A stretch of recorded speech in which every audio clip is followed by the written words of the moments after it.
வணக்கம், என் பெயர் சமீக்ஷா மணிகண்டன். நான் சோளம் பற்றி பேச போகிறேன். சோளம் இது உலகத்தில் பழமையான தானியங்களில் ஒன்று. இது ஆப்பிரிக்கா, அமெரிக்கா, சீனா, பிரேசில் மற்றும் இந்தியாவில் பயிரிடப்படுகிறது. இந்தியாவில் தமிழ்நாடு, ராஜஸ்தான், பீகார், ஆந்திர பிரதேஷ், கர்நாடகா, மத்திய பிரதேஷ்லையும் பயிர் செய்கிறாங்க.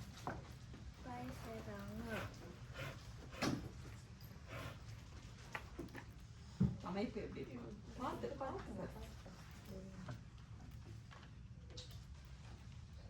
எப்படி இருக்கும் சோளம்? சோளம் சின்னதா வட்டமையா இருக்கும். சோளம் இனிப்பா இருக்கும். சோளம் வலிமையாம இருக்கும். பச்சை சோளம் மென்மையா கரித்தால் பால் போல வரும். காஞ்ச சோளம் கடினமாக, மாவு சத்து அதிகமாக இருக்கும். மருத்துவ பயன்கள். சோளம் நம்மளுக்கு ரொம்ப நல்லது. சோளம்ல நார்ச்சத்து அதிகமாக இருக்கிறதுனால நம்ம சாப்பாடு சரிக்க உதவும்.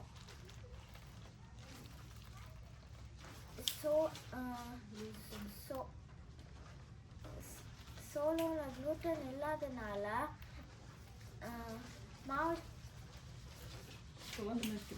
கோதுமை மாவு சாப்பிட முடியாதவங்களுக்குன்னா சோளம் சாப்பிடலாம்.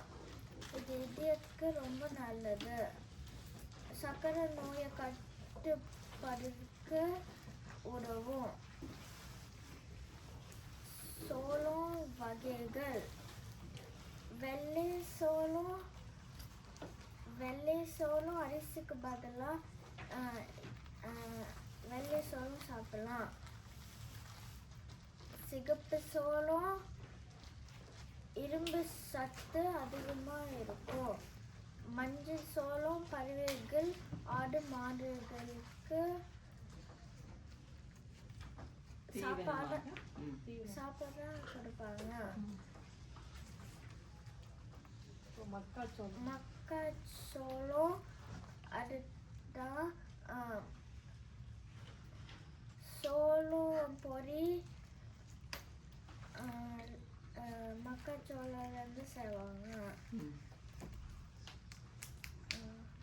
சோளம் உணவுகள்.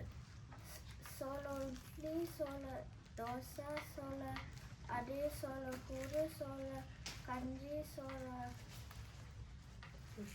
ரொட்டி.